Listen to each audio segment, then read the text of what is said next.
A eulogy for hip hop. Every day I wait to see that name in the obituary.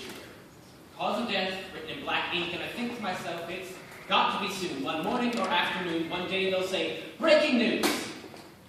Hip hop has died, and that's not a surprise. It was drawn in quarter using gold chains attached to Bugattis and Porsches. It drowned in the mainstream wearing limited edition Air Jordans made out of concrete on its feet, fatally wounded in a drive-by shooting, the killers using corporate Coca-Cola endorsements to leave it on life support. It was found unresponsive in a motel room soon after overdosing on over-the-counter medication used for recreation, proclaimed dead clutching a handful of bitter pills labeled pride. This is how hip-hop dies. Scene of crime. Yellow tape around the doors, and for the body, a white frame. The victim's corpse outlined not with chalk, but cocaine. Declared KIA, the DNR, the NYPD, CIA, FBI, put out an APD on some POIs. Every DJ, B-boy, or MC ever popped a lock, murdered a beat, or killed an instrumental. See, each of them are potential perpetrators. Each with unique purpose and means that deserves to be seen, but they didn't kill hip-hop. Well, then who did? Maybe it was the record labels who labeled their records so they can record and label their profits. Maybe it was the slippery slope of disrespectfully talking about bitches and hoes that was the lock in its coffin. Maybe it was the artists. Maybe it was those who traded hard for mass markets and new car sponsorship. Maybe it was those who traded substance abuses where once was substance in music. Nobody knows who did the deed because hip-hop was killed in its sleep. The funerals attended mostly by the ghosts of dead rappers, the souls of the dopest, lines of long dead ghouls lost to East Coast, West Coast duels, and behind them stand the orphan children of hip-hop who wrote letters saying, come home, because their single mothers weren't taught to read on their own. Hip-hop did mic checks, wore Nike Airs, they rode jet trails and tuned amps. They were allowed checks for welfare and addressed mail with food stamps. Hip-hop would rather drown in Cristal than be baptized in holy water, abandoning these sons and daughters who grew up searching for the reasons why their fathers would leave them. Hip-hop's forgotten how to regret all of the shit that it's done, because it's got 99 problems and those kids ain't one. Its pen used to be of mightier make than the sword and the switchblade, but it couldn't stop the Glocks ripped by youth who watched their blocks for the cops like a kid's game, and as the casket is lowered, the pastor asks, can we please have a moment of silence, because this for my niggas doing years in confinements. Can we please have a moment of peace for every G who fell for his flag in the streets? Can we please have a moment of silence for brothers who died from black on black violence? Can we please have a moment of truth for soldiers and troops away with helmets and boots? And these aren't my words. I'm just quoting some of the greatest to ever say this. So can we please have a moment of silence for the homes and the lives lived by those who rose to the sky? This is the legacy left behind when hip-hop last closes its eyelids. This is how hip-hop dies, and hip-hop is gone, but it never used to be that way. Because something's changed. It used to be alive for the gleam in its eye, but now I can't let myself cry when it dies. See, when hip-hop was born, it was black, and that's just the facts.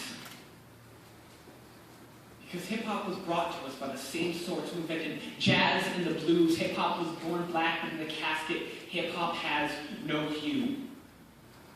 And when it was born, something marvelous started sparkling. It was the sound of progress in the projects. It was the sound of a proud nation, now raising Cain after ages of plantation slavery and forced segregation. When hip-hop was alive, there were churches on every street corner. Mic stands assumed the role of places of worship, and any kid who was sick of the beat and could kick it was free to lead in preaching a sermon. And disciples were christened by back-alley battles. God spoke through the sidewalks, and we listened.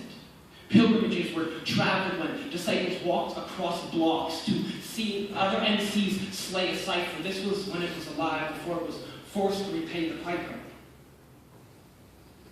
It was street radio for unsung heroes, riding in the Regal, trying to stay legal. It was all about the people. It was clenched fists in mosh pits and handshakes with street rulers. It was in the actions of a Bronx kid who flipped birds to police cruisers. It was loud, it was proud, it was poetry, it was honesty, it was revolution, it was a movement, it was black, and it was beautiful, and that is how hip-hop lived.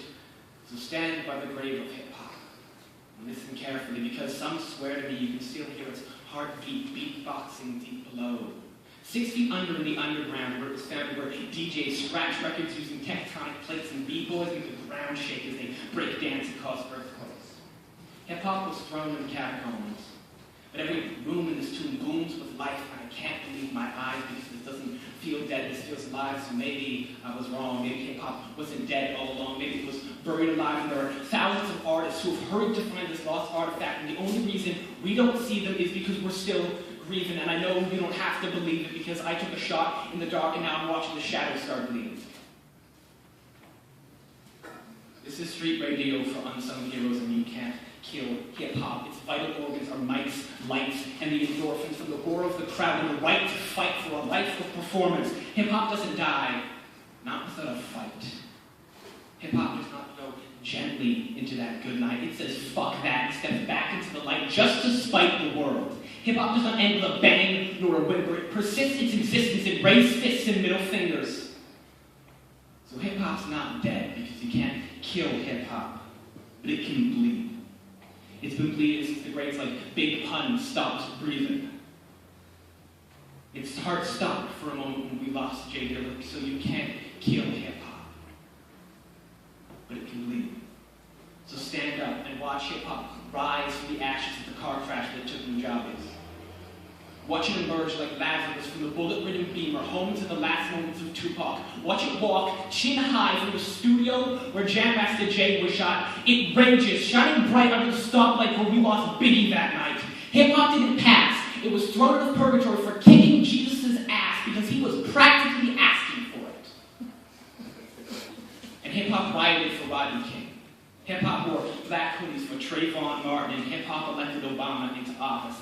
And to be honest, hip-hop shot Tupac and Biggie, and it's true. Hip-hop beat Rihanna black and blue. Hip-hop rhymes nigga with nigga because sometimes they can't see the bigger picture. And hip-hop sold crack to kids, but the fact of it is, hip-hop ain't what it used to be. It's got wounds that bleed, and it's more than you or me or platinum CDs. This is how hip-hop exists. So raise middle fingers and fists, because hip-hop is the most beautiful street graffiti you've ever seen. On top of the Mona Lisa. Because it's art regardless of whether or not you asked for it. There's more to it than what meets the eye. Hip-hop is the only language where the writing can be seen by the blind. There's a church on a street corner somewhere. And God is speaking through the sidewalk, so listen.